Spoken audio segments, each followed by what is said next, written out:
जय श्री कृष्णा। राधे राधे भक्त जनों, आज आप इस वीडियो में सुनेंगे सोमवती अमावस्या कब है, पूजा विधि, और साथ में सुनेंगे संपूर्ण व्रत कथा।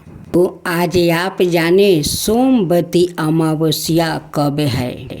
14 या 15 जून कब है सोमवती अमावस्या। जाने डेट, स्नान दान का शुभ मुहूर्त। हमारे हिंदू धर्म में सोमवती अमावस्या का विशेष महत्व है। जब अमावस्या तिथि सोमवार को पड़ती है तब सोमवती अमावस्या का संयोग बनता है। साल 2026 की पहली सोमवती अमावस्या अधिक मास में पड़ रही है, जिसके कारण इसका महत्व कई गुना बढ़ जाता है। मनाता है कि इस दिन भगवान शिव, माता पार्वती और पितरों की विधि विधान से पूजन अर्चना करने से जीवन में सुख समृद्धि और खुशहाली आती है। ज्योतिषी शास्त्र के अनुसार अमावस्या तिथि पर पवित्र नदी में स्नान करने और दान करने का खास महत्व है। मनाता है कि इस दिन स्नान, जप, तप और दान करने से अक्षय पुण्य की प्राप्ति होती है।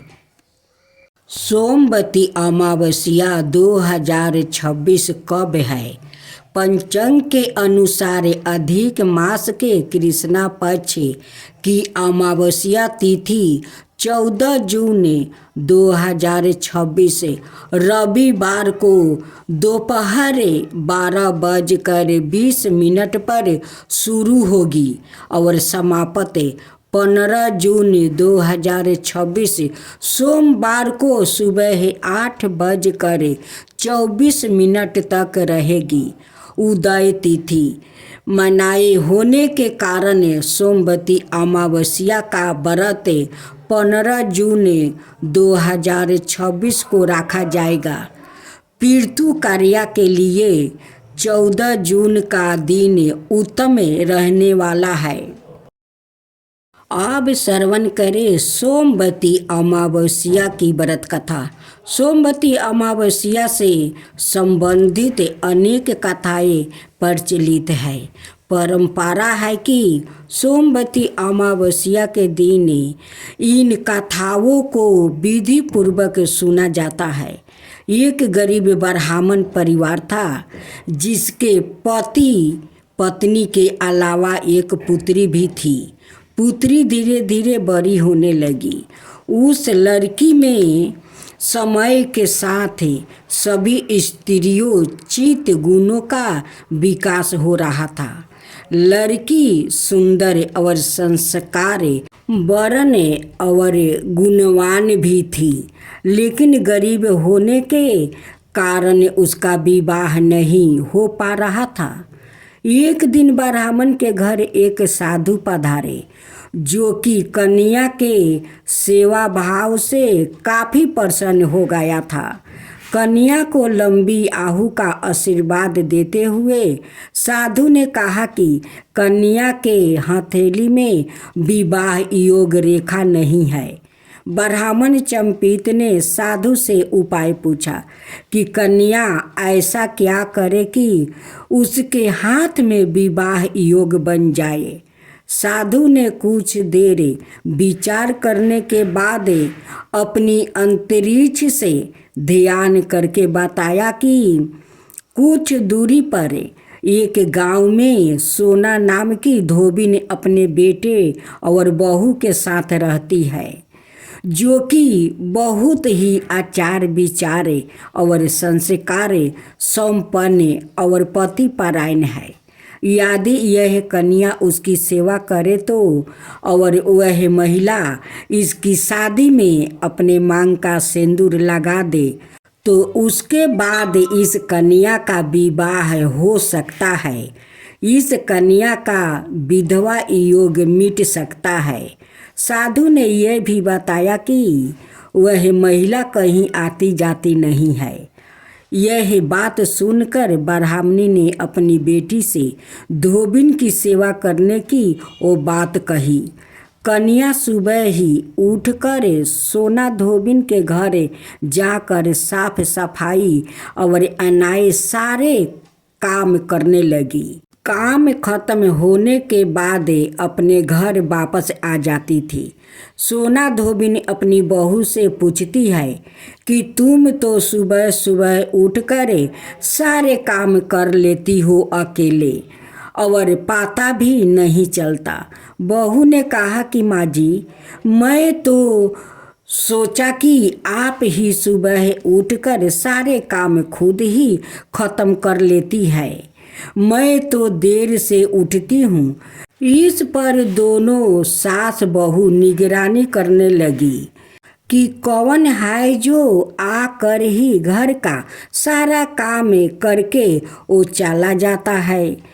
कई दिनों के बाद धोबिन ने देखा कि एक कन्या मुंह ढके हुए अंधेरे घर में आती है और सारे काम करने के बाद चली जाती है।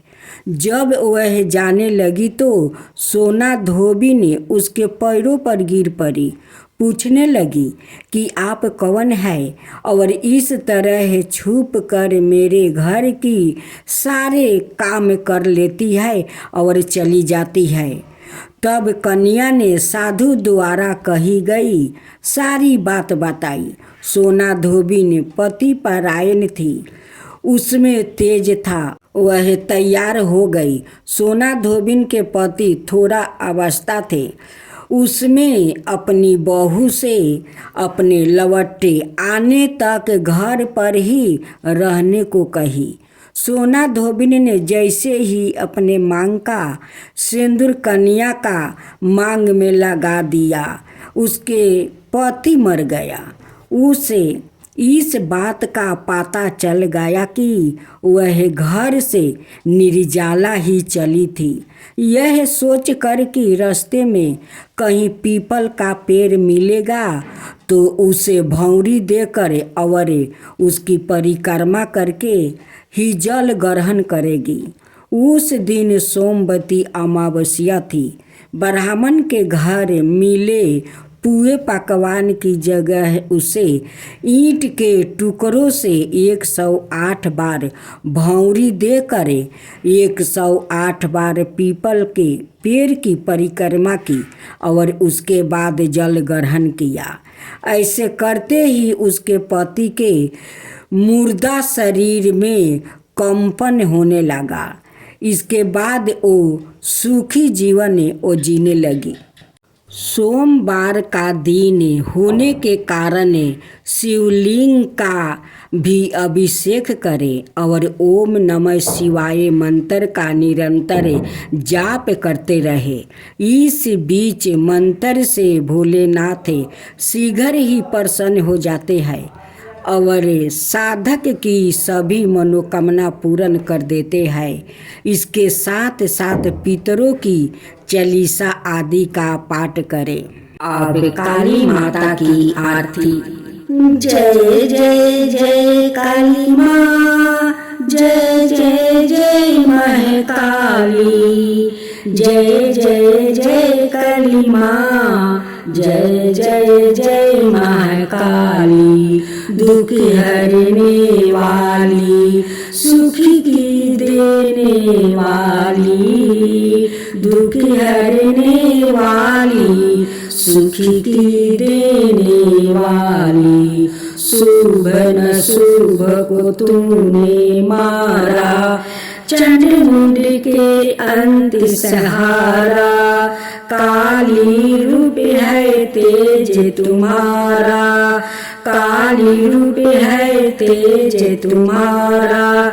भक्तन करे जो तारन तुम्हारा, जो भी माँ को शीश नवाता, जो भी माँ को शीश नवाता। काली कृपा से सुखी पाता, घंटा शंख बाजे अपारा, आरती माँ की करो हम सारा। जय जय जय काली माँ, जय जय जय महाकाली, दुखी हरने वाली, सुखी की देने वाली। जय जय काली माँ, जय जय महाकाली, दुखी हरने वाली, सुखी की देने वाली। जय जय जय काली माँ, जय जय जय महाकाली। भगवान श्री राम का जन्म अयोध्या के सूर्य वंश में हुआ था। चक्रवर्ती महाराज सागर उनके पूर्वजों थे। उनकी केसनी और सुमति नाम की 2 रानी थी। केसनी के पुत्रा का नाम अश्माउस था और सुमति के 60,000 पुत्र थे। अश्माउस के पुत्रा का नाम अंशुमान था। राजा सागर के अश्माउस सहित सभी पुत्र अत्यंत होंड और दुष्ट प्रकृति के थे, परंतु पुत्र अंशुमान धार्मिक और देव गुरु पूजक था। पुत्र से दुखी होकर महाराज सागर ने अश्माउस को देश से निकाल दिया और अंशुमान को अपना उत्तराधिकारी बनाया। सागर के अनाय 60,000 पुत्र से देवता भी दुखी रहते थे। एक बार महाराज सागर अश्वमेध यज्ञ का अनुष्ठान किया और उसके लिए घोड़ा छोड़ा।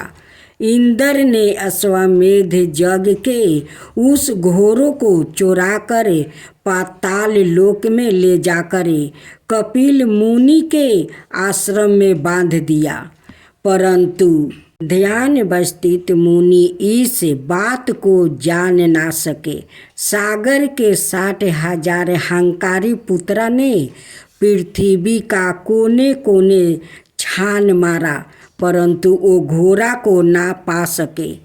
अंत में उन लोगों ने पृथ्वी से पाताल लोक मार्ग खोद डाला और कपिल मुनि के आश्रम में जा पहुंचा।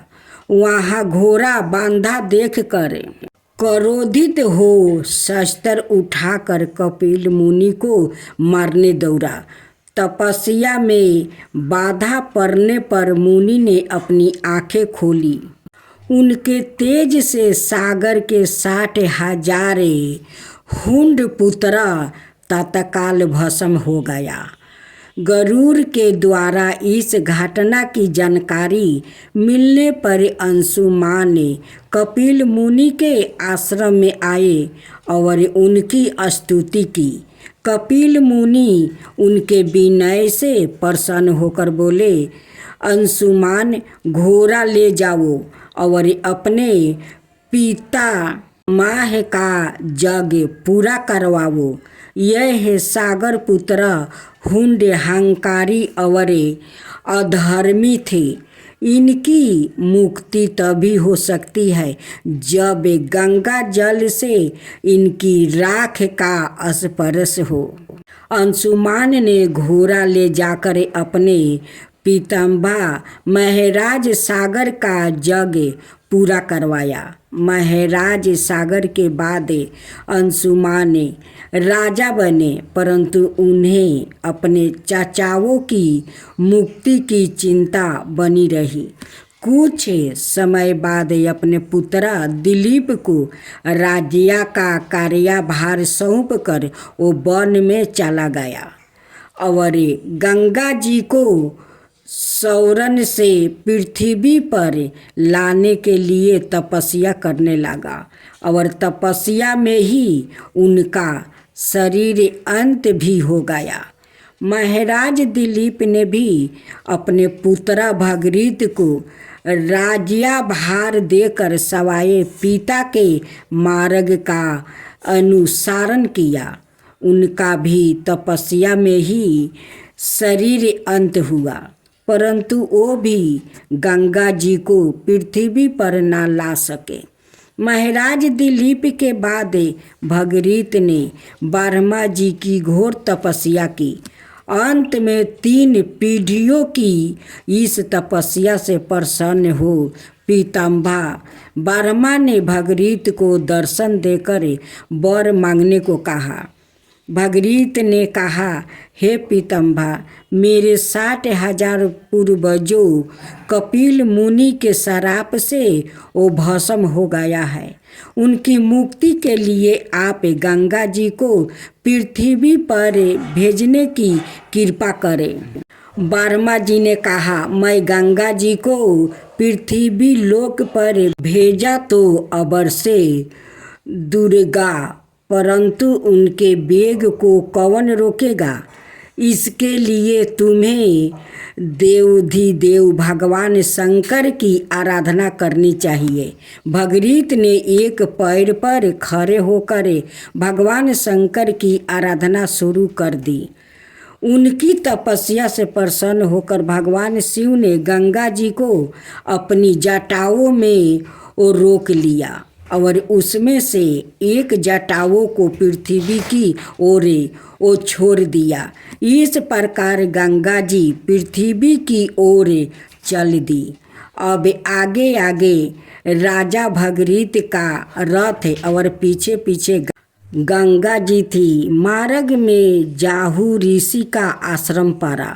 गंगा जी उनके कमंडलू डंडे आदि बहते हुए जाने लगी। यह देखकर ऋषि ने उन्हें पी लिया। कुछ दूर जाने पर भगीरथ ने पीछे मुड़ कर देखा तो गंगा जी को ना देखे वह ऋषि के आश्रम पर आकर उनकी वंदना करने लगा। प्रसन्न होकर ऋषि ने अपनी पुत्री बनाकर गंगा जी को वो दाहिने कान से निकाल दिया। इसलिए देवी गंगा जहानवी नाम से भी जानी जाती है। भगीरथ की तपस्या से अवतारित होने के कारण उन्हें भगीरथी भी कहा जाता है। इसके बाद भगवती भगीरथी गंगा जी मार्ग को हरा भरा आशाएं मेल करते हुए कपिल मुनि के आश्रम में पहुंची, जहां महाराज भगीरथ के 60,000 पूर्वजों भस्म की ढेरी बने पड़े थे। गंगा जल के स्पर्श मात्रा से वो सभी दिव्या रूप धारी हो गई। दिव्या लोक को वो चले गए। सुनेंगे। सोमवार को पड़ने वाली अमावस्या को सोमवती अमावस्या कहते हैं। ये बरस में लगभग 1 अथवा 2 ही बार पड़ती है। इस अमावस्या का हिंदू धर्म में विशेष महत्व होता है। विवाहित स्त्रियों द्वारा इस दिन अपने पतियों के शीघ्र आहु कामना के लिए व्रत का विधान है। इस दिन मौन व्रत रखने से सहस्त्र गौदान का फल मिलता है। शास्त्रों में इस अस्वाथ प्रदक्षिणा व्रत के भी संज्ञा दी गई है। अश्वत्थ यानी पीपल वृक्ष इस दिन विवाहित स्त्रियों द्वारा पीपल के वृक्ष की दूध जल पुष्पा अक्षत चंदन इत्यादि से पूजा और वृक्ष के चारों ओर 108 बार धागा लपेट कर परिक्रमा करने का विधान होता है।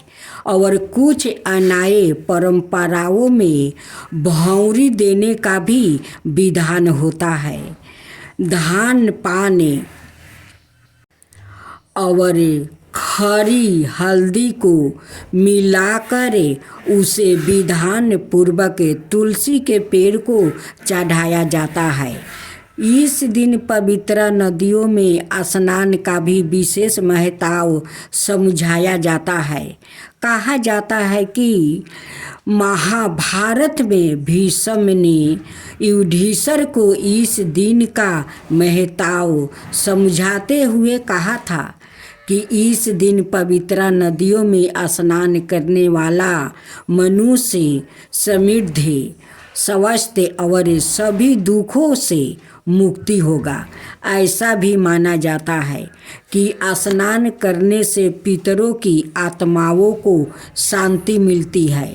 इस दिन सुबह से ही मन रहा जाता है। ओ दान का विशेष महत्व है।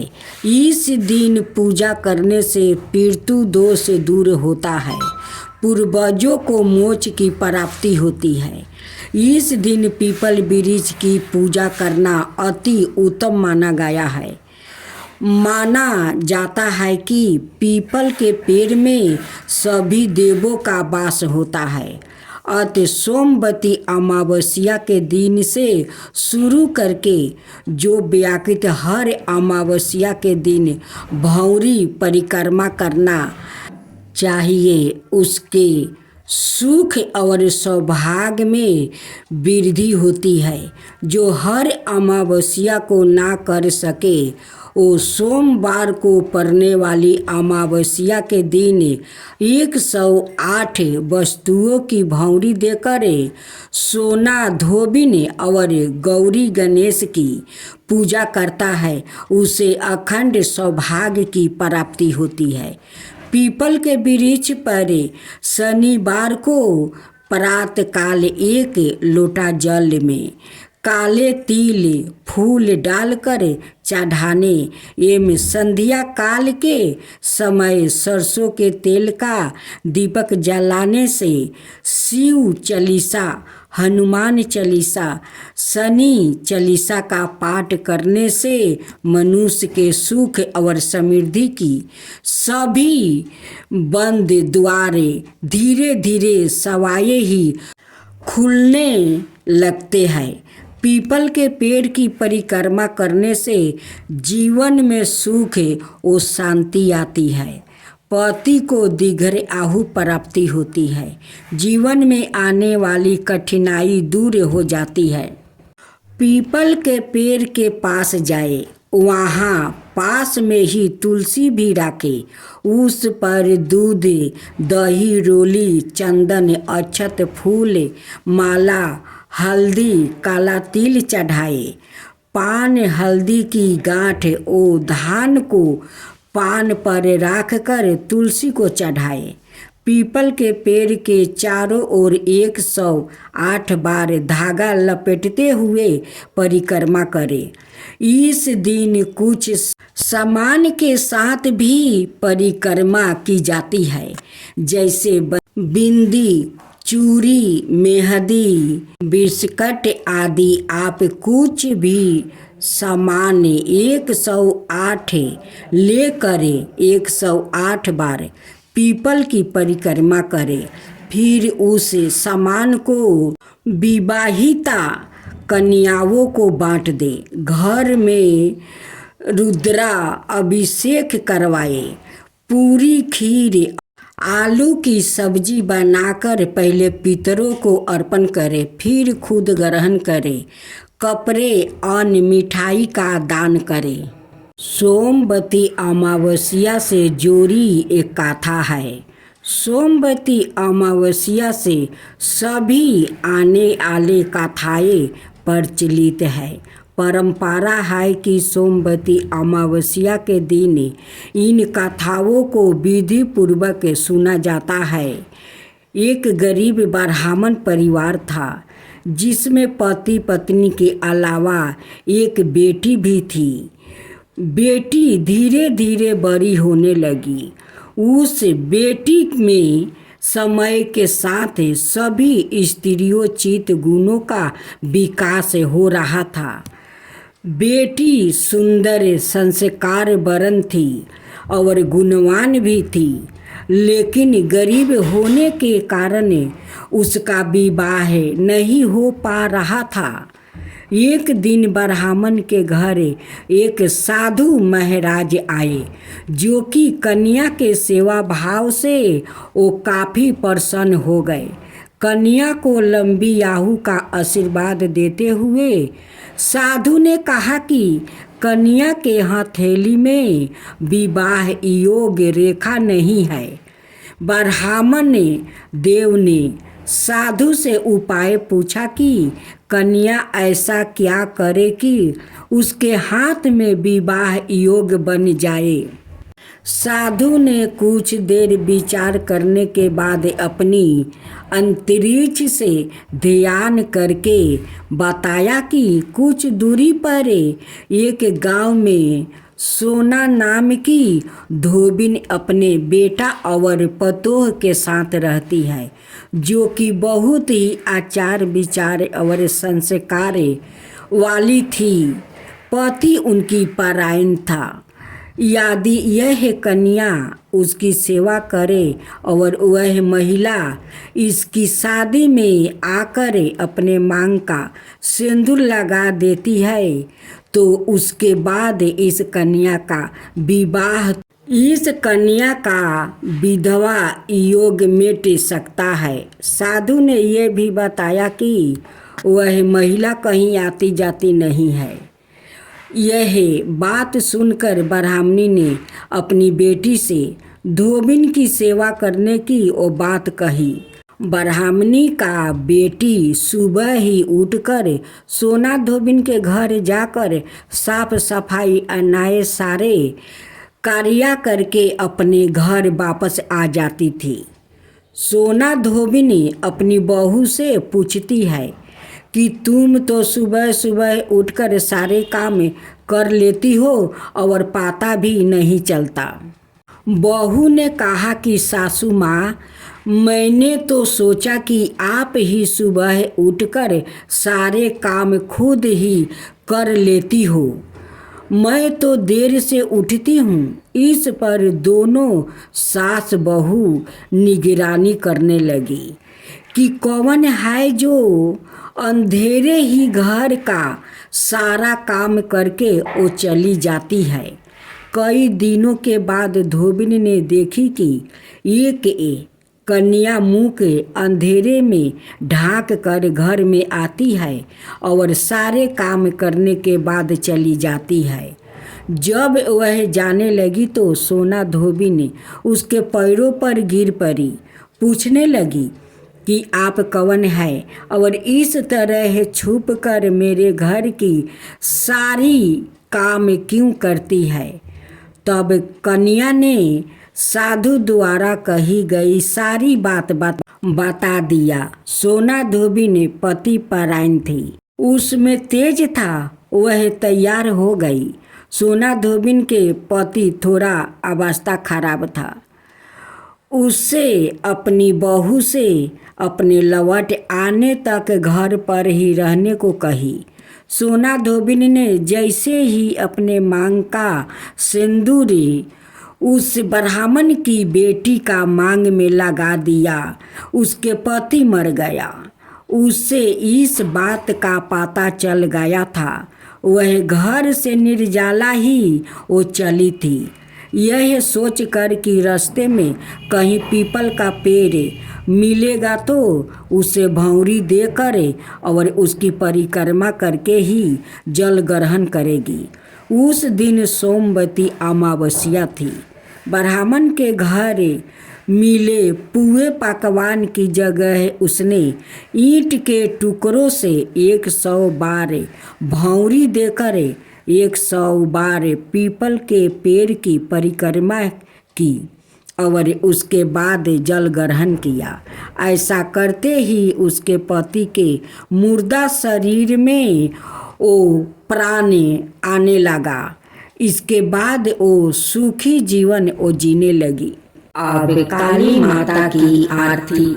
जय जय जय काली माँ, जय जय जय महाकाली, जय जय जय काली माँ, जय जय जय महाकाली। दुख हरने वाली, सुखी की देने वाली, दुख हरने वाली, सुखी की देने वाली। शुभ न शुभ को तूने मारा, चंडमुंड के अंत सहारा। काली रूप है तेज तुम्हारा, काली रूप है तेज तुम्हारा। भक्तन करे जो तारन तुम्हारा, जो भी माँ को शीश नवाता, जो भी माँ को शीश नवाता। काली कृपा से सुखी पाता, घंटा शंख बाजे अपारा। आरती माँ की करो हम सारा, जय जय जय काली माँ, जय जय जय महाकाली। दुख हरने वाली, सुखी की देने वाली, जय जय काली माँ, जय जय महाकाली। दुख हरने वाली, सुखी की देने वाली, जय जय जय काली माँ, जय जय जय महाकाली। अब श्रवण करेंगे तुलसी माता की गाथा। माता तुलसी का असली नाम बिंदा था। उनका जन्म राक्षस कुल में हुआ था, लेकिन वह श्री हरि विष्णु की परम भक्त थी। बिंदा जब बड़ी हुई तो उनका विवाह जलंधर नाम का असुर से करवा दिया गया था।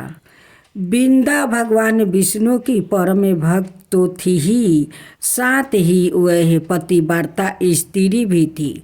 उनकी भक्ति और पूजा के कारण उनका पति जलंधर अजय होता गया और इसके चलते उसे अपनी शक्तियों पर अभिमान हो गया था और उसने स्वर्ग पर आक्रमण कर देव कन्याओं को अपने अधिकार में ले लिया था। इससे क्रोधित होकर सभी ने देव भगवान श्री हरि विष्णु की शरण में गया था और जलंधर के आतंक का अंत करने की प्रार्थना की। परंतु जलंधर का अंत करने के लिए सबसे पहले उसकी पत्नी बिंदा का सतीव्रता भंग करना आवश्यक था।